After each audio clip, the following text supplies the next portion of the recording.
discourse between Phyllis Wheatley and Abigail Adams in the years 1774 and 1776.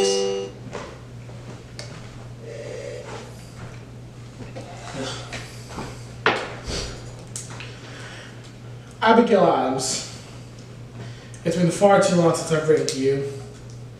Recently I've come upon a document. A certain Samuel Seabury from Westchester, New York, has written about why we should hesitate going to war against Britain. I tell you that in his fears and his hesitance against our actions, I do find some hesitancy myself, but I'm still a loyal patriot. I was wondering what you thought of the impending war that we may have with our mother country.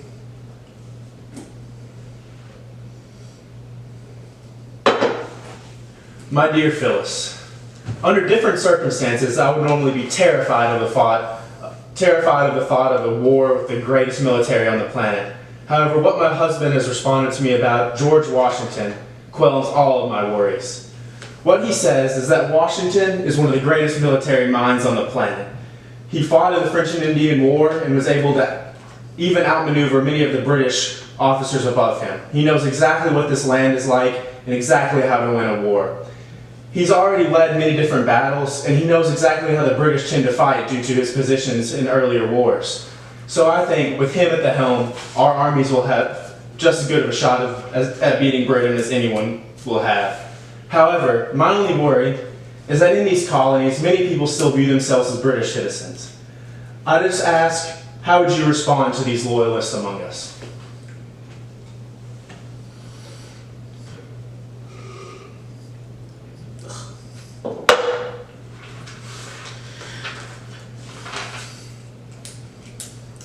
Abigail Adams, I do find your recommendation and hesitancy on the reaction of the loyalists very worthy, but I do find some fault in their arguments.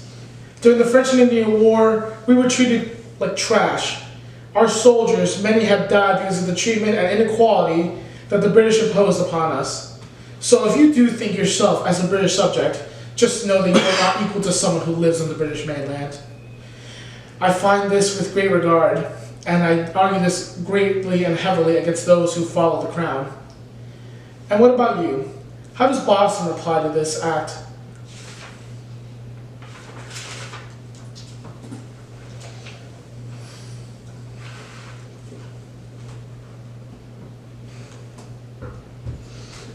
My dear Phyllis, Boston recently has responded well. As you know, there are many adamant patriots within Boston, including my husband and many others. While there has been some cases of violence such as charring and feathering, I think much of Boston will respond well to this war, and I think they'll continue to show violence and be able to continue to revolt towards the British crown.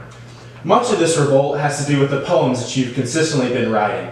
While normally women like us wouldn't have the ability to get poems out as you have, the way that you've gotten your word out there by proving that you know exactly what is going on in this country has affected many of the leaders, especially in the Continental Congress. Men such as Benjamin Franklin, Thomas Jefferson, and my husband all hold your poems in the highest esteem. My only worry is the loyalist cause. However, what you just mentioned makes me think of an answer to that problem. Even your poems help display a fix. I think in this country we have a problem with equality and freedom from Britain.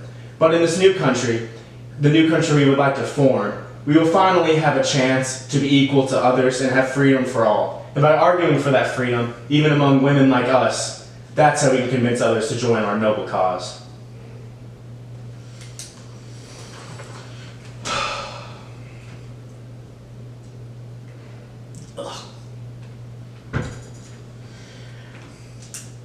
Abigail Adams, thank you for your praise of my poems.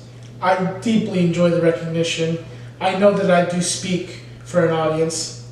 Please continue to share this with all of your friends, as I know and I hope that the message becomes clear to all the people of the colonies.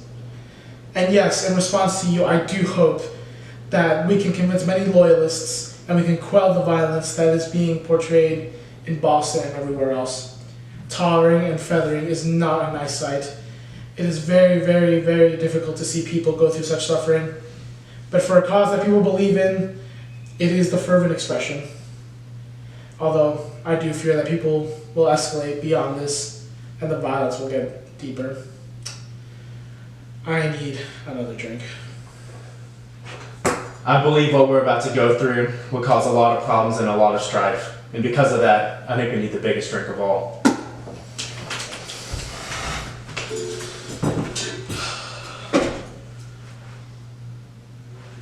Thanks, Abby.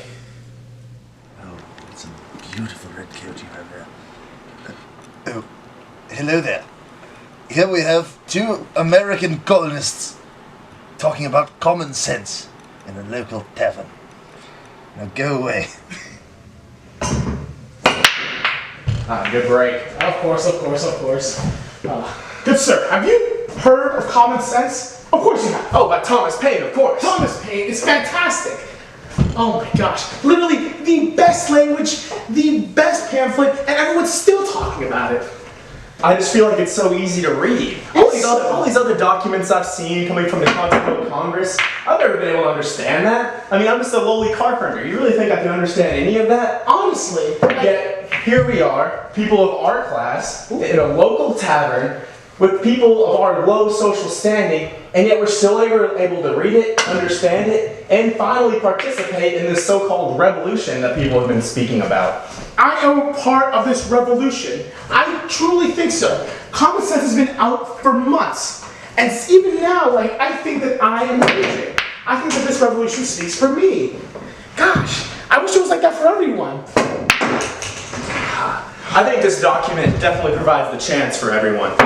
Everyone's able to read it. Everyone can see it, no matter your social standing. The men in the Continental Congress, they're out there debating it. We're out here understanding it. I'm ready to go to war. I don't know about yourself, sir, but I'm ready for this revolution. I am absolutely ready. The enemy is Great Britain. They're awful people and can't wait to kill for fucking rifles. Let's go to war.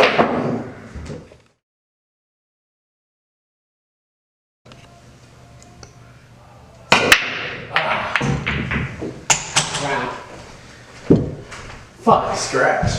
I do it all the time, I swear. Dang it, you should have just left it. I heard it fuck. And then you go, fuck. Should I add that in? Woo! I made them the first shot. I always make them. Fucking damn it! Filming!